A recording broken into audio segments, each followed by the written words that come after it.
Hello YouTube family, કેમ છો બધા? મજામાં ને? તો હું છું રશ્મિ આહિર અને ઘણા સમયથી ઘણા લોકોના એવા પ્રશ્ન આવે છે કે યુટ્યુબમાં વિડીયો તો બનાવીએ છીએ, ઘણી મહેનત પણ કરીએ છીએ, પણ જ્યારે મોનેટાઈઝ થવાનો સમય આવે ને ત્યારે રીયુઝ કન્ટેન્ટનો પ્રોબ્લેમ આવી જાય છે. તો શા માટે એ આવે છે? તો એના વિશે આપણે થોડીક આજે ચર્ચા કરીશું. શા માટે આવે છે, કેવી રીતે આવશે ને કઈ કઈ બાબતોનું ધ્યાન રાખવું જોઈએ જેથી કરીને રીયુઝ કન્ટેન્ટનો પ્રોબ્લેમ તમને ન આવે. તો એના વિશે આજે આપણે થોડી ચર્ચા કરીશું અને તમને જણાવશું કે તમારે શું કરવું જોઈએ, કયા કઈ વસ્તુનો તમારે લોકોને ધ્યાન રાખવું જોઈએ. તો આ છે અમારો આખો સેટઅપ જ્યાં અમે સોંગ રેકોર્ડિંગ કરીએ છીએ. તો હવે હું તમને જણાવીશ એ વસ્તુ કે રીયુઝ કન્ટેન્ટ શા માટે આવી જાય છે અને એના માટે શું શું તમારે કરવું જોઈએ. મને તો આ લાઈનનો 3 વર્ષનો અનુભવ છે, પણ મારા કરતાં પણ વધારે ખીમાનંદભાઈને અનુભવ છે આ લાઈનનો. તો આપણે એને જ પૂછીએ કે શું શું આપણે કરવું જોઈએ જેથી કરીને રીયુઝ કન્ટેન્ટનો પ્રોબ્લેમ ન આવે, ખાસ કરી ગુજરાતી ભાઈઓ જેટલા છે. કેમ કે આજકાલ ઘણા બધા યુટ્યુબર્સ બનવાની કોશિશ કરે છે, ઘણી મહેનત કરે છે વિડીયો બનાવવાની, પણ આ બધા પ્રોબ્લેમ આવી જતા હોય છે. તો આપણે એના વિશે આજે ચર્ચા કરીશું. જય દ્વારકાધીશ ખીમાનંદભાઈ. જય દ્વારકાધીશ. તો અમારી યુટ્યુબ ફેમિલીને જરાક જણાવશો કે શું રીયુઝ કન્ટેન્ટ આવી શકે છે?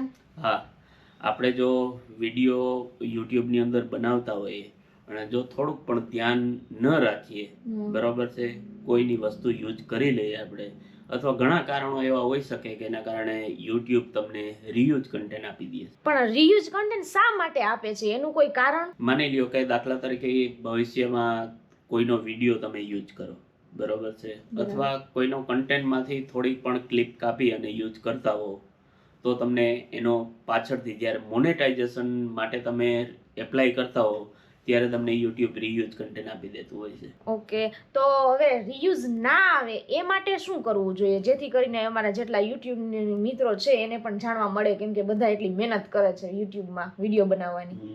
રીયુઝ કન્ટેન્ટ નું એક જ સોલ્યુશન છે કે જ્યાં સુધી તમે તમારી ચેનલ બનાવો પહેલા તો, બરોબર છે, ત્યારે ફક્ત અને ફક્ત તમારું ઉતારેલ જ કન્ટેન્ટનો ઉપયોગ કરો.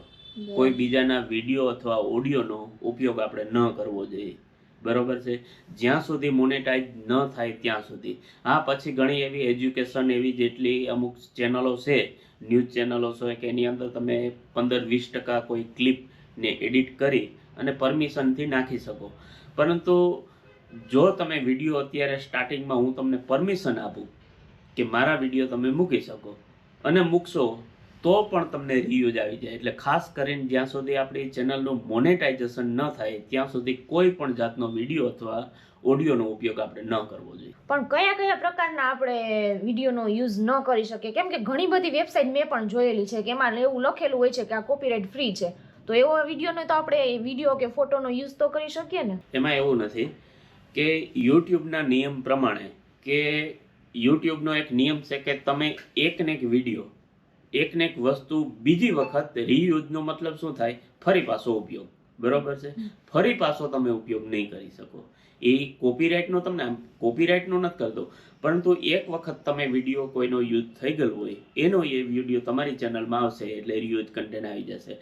દાખલા તરીકે ઘણા લોકો ફસાય એવી રીતે જતા હોય કે ઘણી એટલી અત્યારે આપણે એવી વેબસાઇટો છે કે એની અંદર તમને બતાવે કે ટોલ ફ્રી, આ તમને કોપીરાઇટ ફ્રી મ્યુઝિક અથવા કોપીરાઇટ ફ્રી વિડીયો તમને યુઝ કરવા દે, પરંતુ તમે ક્યારે એ ન વિચાર કર્યો કે કોપીરાઇટ ફ્રી હોવાના કારણે એ વેબસાઇટમાંથી તમે જે ક્લિપ ઉપાડો છો, 30 સેકન્ડની હોય કે 10 સેકન્ડની હોય, 20 સેકન્ડની હોય, તો એ ક્લિપ પહેલાં પણ ઘણા લોકોએ યુઝ કરી લીધેલી હોય છે એને પોતાની ચેનલમાં, એટલે તમારી ચેનલમાં એ રીયુઝ કન્ટેન્ટ આવી જશે, બરોબર છે.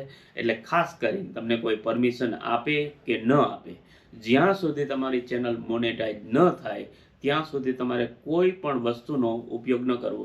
નકર ઘણી વખત એવું બનતું હોય કે ઘણા માણસોને એટલી મહેનત કરતા હોય, ધીમે ધીમે વ્યૂ આવતા હોય અને એક વર્ષ સુધી મહેનત કરતા હોય યુટ્યુબની અંદર, વિડીયો મૂક્યા રાખે 100-150 વિડીયો થઈ જાય, 100-150 વિડીયો એને પોતાનો વોચ ટાઈમ પૂરો થાય 4000 કલાક.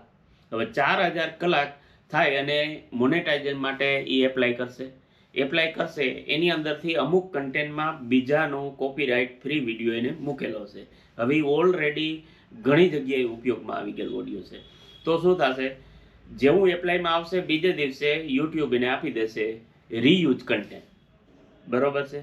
હવે 100 વિડીયોમાંથી ક્યારે ગોતી લેશે કે મેં ક્યાં કેમ કે યુટ્યુબ તો ક્યારે કહેતું નથી કે અમે તમને આ વિડીયોમાં રીયુઝ આપ્યું છે. તમારે 100 વિડીયોમાંથી ગોતવું પડશે કે રીયુઝ કન્ટેન્ટના કટકા કેટલા મેં કર્યા છે. અને જો એ તમે વિડીયો ડિલીટ કરી નાખો તો ફરી પાછો તમે વોચ ટાઈમ તમારો 0 થઈ જશે. બરોબર છે. એટલે ક્યારેય ચેનલ મોનેટાઈઝ નથી થઈ શકતી. આ પ્રોબ્લેમને કારણે મારું તો સજેશન એ છે કે જ્યાં સુધી તમારી ચેનલ મોનેટાઈઝ ન થાય ત્યાં સુધી કોઈ પણ વસ્તુનો આપણે ઉપયોગ કરવાનું ટાળવું જોઈએ. Thank you Khimanandbhai. So friends, તમે સાંભળ્યું ને ખીમાનંદભાઈ શું કીધું એ, તો એ વાતનું ખાસ ધ્યાન રાખજો.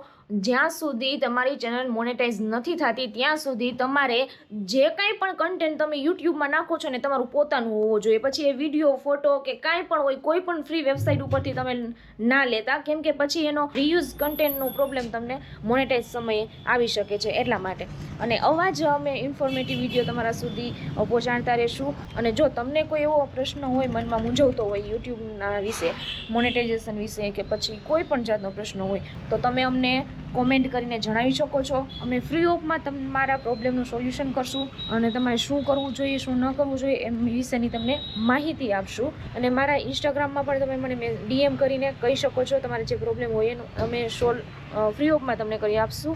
એના વિશે આપણે વિડીયો પણ બનાવીશું. એટલે જે કોઈ પણને કાંઈ પણ પ્રશ્ન હોય તો ડાયરેક્ટ મને કોમેન્ટ કરી શકો છો અને DM પણ કરી શકો છો. મારી ઇન્સ્ટા ID છે રશ્મિ આહિર ઓફિશિયલ, એમાં પણ મને તમે DM કરી શકો છો. તો મિત્રો, આજનો વિડીયો તમને મારો કેવો લાગ્યો એ ખાસ કમેન્ટ કરીને જણાવજો. ને કોઈ પણ પ્રશ્ન હોય તો એના હલ માટે મને કોમેન્ટ કરજો. અમે એને હલ કરવાનો પૂરો પ્રયત્ન કરીશું. તો આવા જ વિડીયો જોવા માટે અમારી ચેનલને સબસ્ક્રાઈબ કરો. અને હા, વિડીયો જો ગમ્યો હોય તો મિત્રો સાથે શેર કરજો, લાઈક કરજો અને કોમેન્ટ કરીને જરૂરથી જણાવજો.